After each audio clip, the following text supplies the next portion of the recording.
Hi, before we get started, I just wanted to say while filming today's episode, the sun started pouring in through the window. So in the middle of the episode, you'll see me pretty much washed out. I apologize for that. It's only for a few minutes. Now let's get on with the show. Coffee with Jeff. Coffee with Jeff. Coffee with Jeff. Well, hello. Welcome to my home. You did wipe your feet before entering, correct? My name is Jeff. I'm an old man from the Midwest, and it's so wonderful that you decided to join me here today. Hold on. Look what YouTube sent me. A clapboard. Pretty nice, huh? Yeah, I mean, they didn't have to do this, and it was free, and I appreciate it. You know, I'll never have one of those gold or silver plaques behind me like all the YouTube masters have. You need like 10 trillion followers to get one of those, and I'll never have that many followers. But, you know, at least I have you, and I have you, and I have you. Anyway, you might have noticed this is part one of a two-part episode, and there's a couple reasons for that. The first is I decided to do two films at the same time. And that, you know, the part where I watched the film at the end, that made that get a little long. And then I discovered that there's a lot of biographical information about the actors as well as the production of the show that I found interesting. And that made it even longer. So last week when I was working on the show, I realized this is just way too long and it wasn't good. So I scrapped the whole thing. I started over today. I hope you enjoy it. If you're one of the people who like the part where I watch the film and talk about it, you can stop now and come back next week. But if you like the biographical information, you'll probably enjoy this show. Hopefully, you're the kind of person who likes both. So anyway, I'm going to talk about two films that were shown on Mystery Science Theater in 1992. The first one on September 19th and the second on November 28th. The two films were Manhunt in Space and Crash of the Moons, directed by Hollingsworth Morris, and they starred Richard Crane, Scotty Beckett, Sally Mansfield, and many other wonderful people.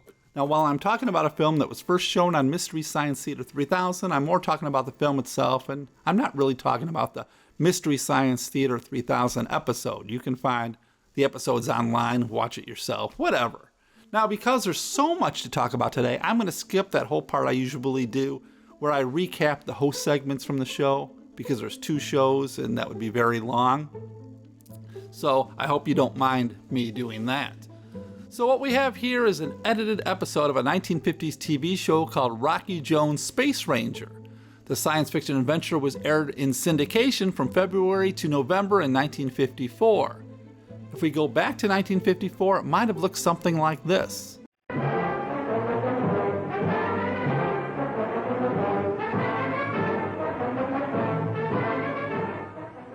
Rocky Jones, Space Ranger.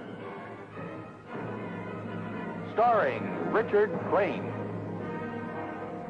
in Beyond the Curtain of Space, Chapter 1. Now you might be asking yourself, why does this show look so good? I mean, usually when we watch shows from the 1950s, they look awful. That's because most shows were done live, and what you're seeing is a film taken off a TV screen in something they called kinescope. Like this show, Tom Corbett's Space Cadet, which aired about the same time.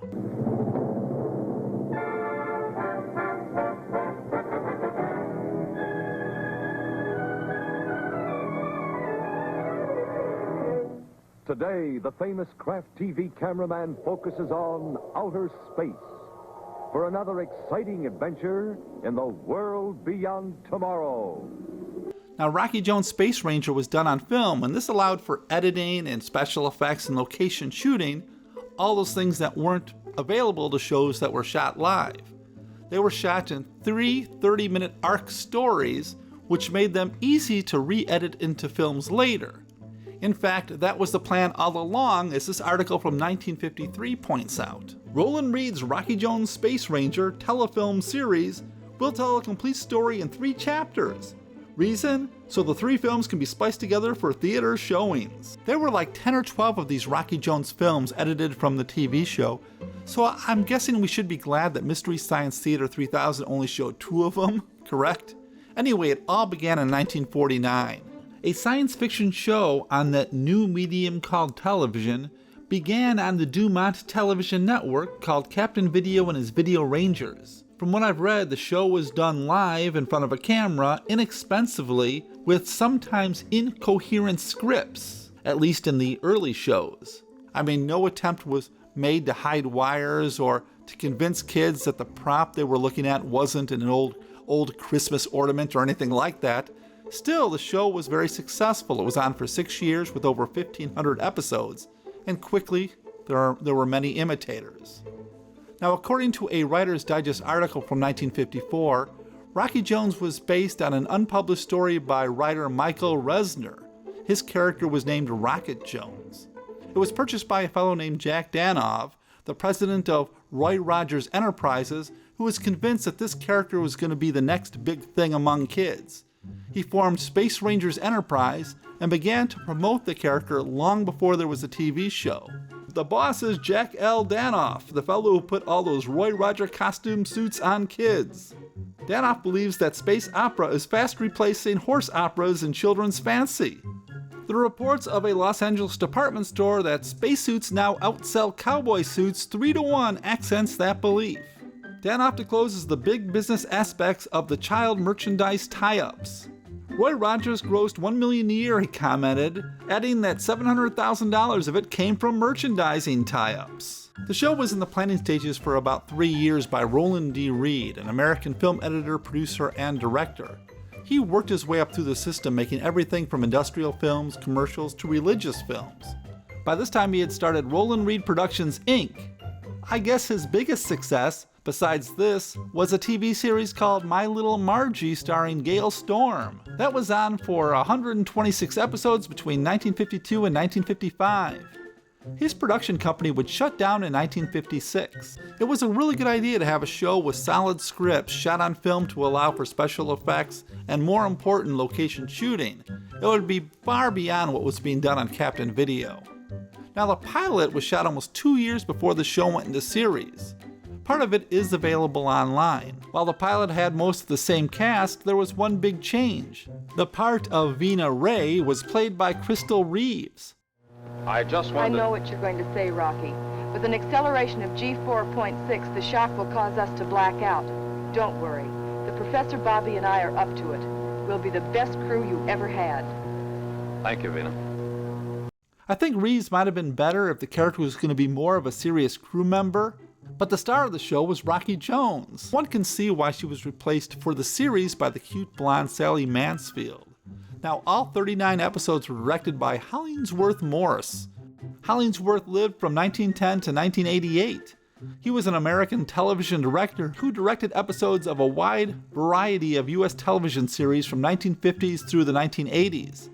Some of the shows he directed were like 50 episodes of The Lone Ranger, 36 episodes of McHale's Navy, 62 episodes of Lassie, 21 episodes of Adam 12, 17 episodes of HR Pufnstuf, 17 episodes of Dukes of Hazzard, 11 episodes of The Fall Guy, and many others. You can see he didn't limit himself to just one type of show.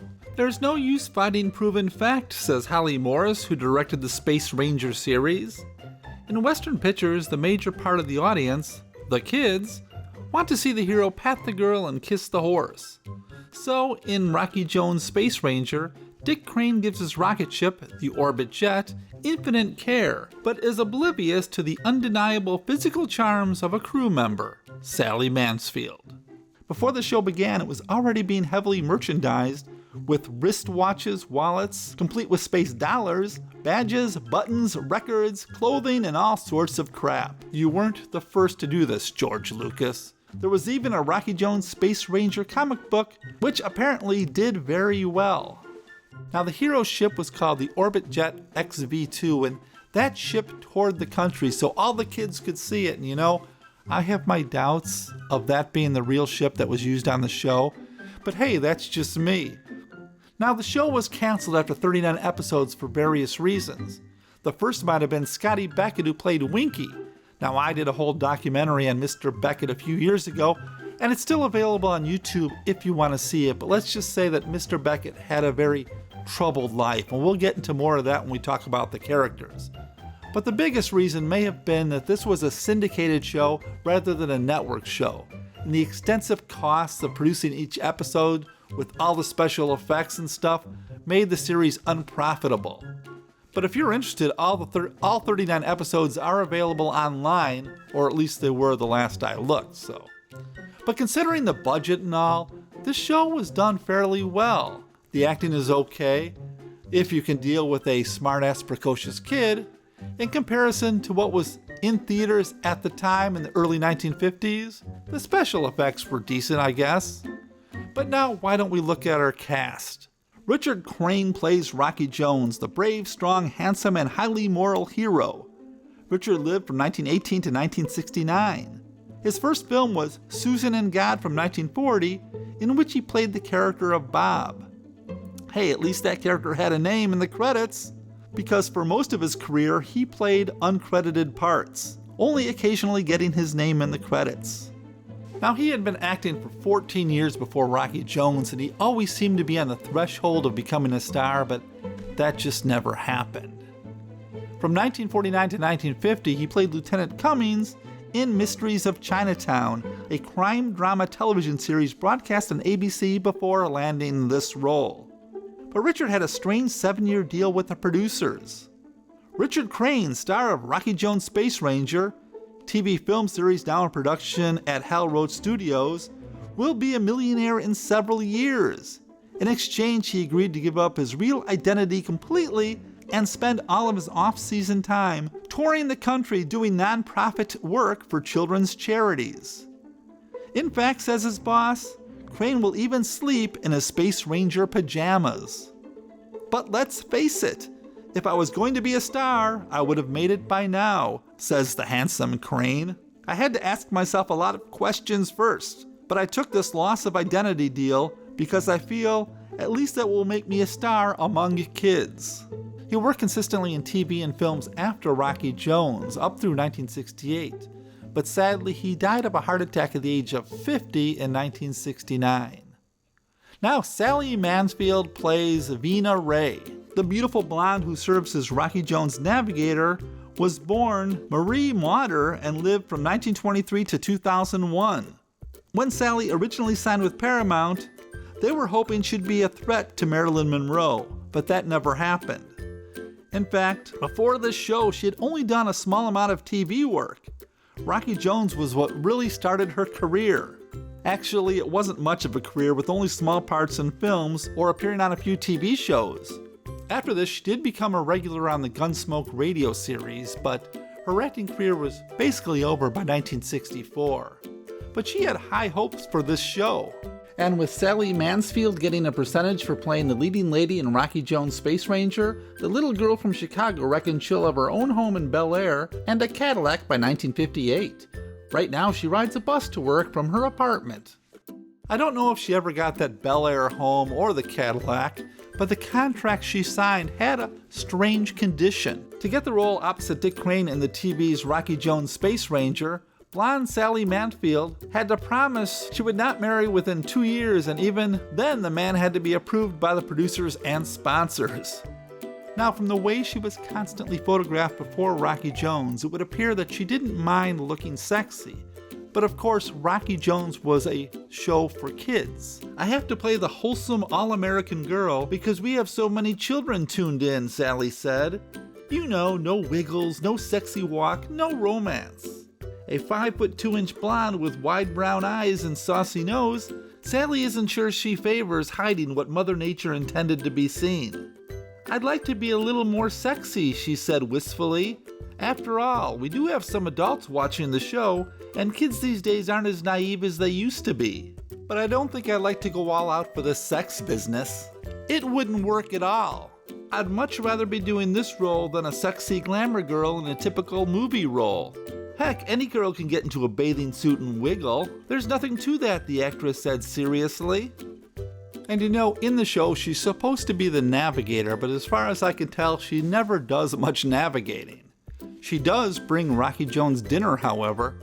But the fact is, it was nice that in 1954 there was an intelligent female character as part of the story, even though she didn't have much agency. Now, she must have had problems getting work after Rocky Jones because she has changed her name to Jessica Jones to obtain subsequent work and get away from her past. I couldn't really find out any information of what became of Sally once she retired from acting in 1964. Anyway, Maurice Cass plays Professor Newton, who could always be counted on to provide scientific explanations. Maurice lived from 1884 to 1954. He began as a Shakespearean actor in New York, who began appearing in films in 1931 and had a long career but was never really a star.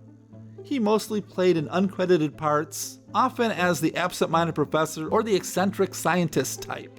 He sadly died after the first season and was replaced by Reginald Seinfeld, who played Professor Mayberry in the last 13 episodes. Robert Lydon played young Bobby, the ward to Professor Newton. Robert lived from 1942 to 1986, and really didn't do much after this. The only role of note was playing Cretan Chaney at 13 in A Man of a Thousand Faces in 1957. He left show business and pursued a career in finance, but sadly died at the young age of 43, and I'm not sure of the cause. Patsy Parsons plays Cleolanta, the queen of the planet Ophius. Patricia lived from 1931 to 2006. She was a child star, billed as Patsy Lee Parsons, first appearing in a film at age 6 in the 1937 They Wanted to Marry.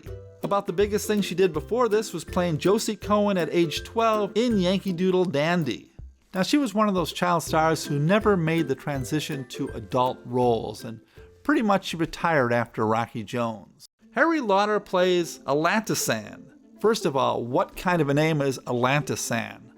Come on, we all thought they were saying ampersand when we were watching the show, and Mystery Science Theater 3000 even made a joke about that. Anyway, Harry Lauder lived from 1914 to 1990. He started out as a model before getting into films. His Hollywood career started in B movies in 1938, and let me tell you, he was in a ton of them. Really, between 1938 and 1954, he was in over 90 films and a few TV shows. Most of his films were uncredited, but occasionally he did get a film like White Heat or Flying Leathernecks, with character names such as Man with Microphone in Backseat of Car or Freddy. But once in a while, he did get his name in the credits. His biggest claim to fame was in a TV show called Tales of the Texas Ranger, in which he was a regular from 1955 to 1959.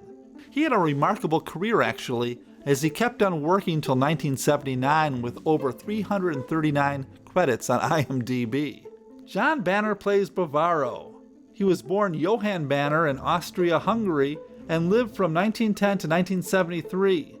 Being Jewish, he came to the U.S. at the start of World War II, having lost a lot of his family members due to the Holocaust. He began acting in films in 1940, but took time off to serve in the United States Army Air Forces for 3 years during the war. Like many of the actors I've talked about today, he mostly played uncredited parts until Rocky Jones.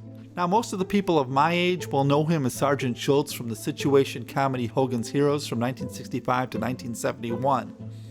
And I have to wonder what kind of thoughts were going through his head, considering his past when he was playing a German officer. Now, as far as I know, he had nothing to do with the Bannergram franchise. John had a long career, however, almost up until his death. Okay, the last actor I'll talk about is Scotty Beckett, who played the co-pilot, sidekick, and comic relief Winky. Scotty lived from 1929 to 1968. He started out as a child actor, being one of the Our Gang kids playing Scotty. He was replaced by Alfalfa when he went into feature films. His biggest role before this was playing young Al Jolson in the 1946 film The Jolson Story. Scotty had a troubled life, much of it his own doing. For more information, like I said, my documentary is still available on YouTube. Rocky Jones was sort of his comeback, or maybe his last chance. But before the first season was done filming, he was arrested for the possession of a weapon after being implicated in an armed robbery at a hotel in Hollywood. After posting bail, he fled to Mexico, where he encountered more problems for writing bad checks and more weapon charges. After a gun battle with local police, he was incarcerated for 4 months and did not return to the U.S. until September of 1954. Needless to say, he was written out of the show, replaced by a character named Biffin Cordoza, who was played by the actor James Lydon. And sadly, Scotty died at the young age of 38 after suffering a serious unexplained beating. He was married and had a son. Well, I want to thank you for watching. I really appreciate it, and I hope you don't mind me dividing the show up into 2 segments. It's just, like I said, it was going to get very long, but I'm thinking about doing this all the time because it'll be a lot easier on me, and it'll make the shows a bit shorter and a little more manageable and all that stuff. So, I don't know. I never know what I'm going to do till I do it, so. I got to tell you, though, I won a copyright claim the other day.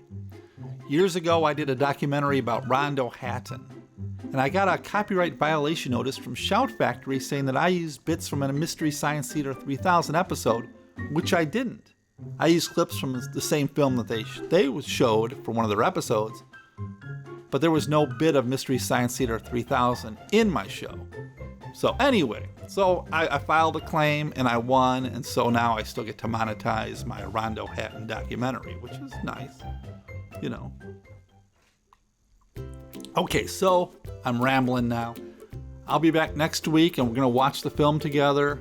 I got it's 2 films. It's Crash of Moons and can't remember what the other one's called. But we'll be watching those together. There's a lot to talk about while we watch those, and I hope you take care and stay healthy, and we'll see you in a week. Bye-bye.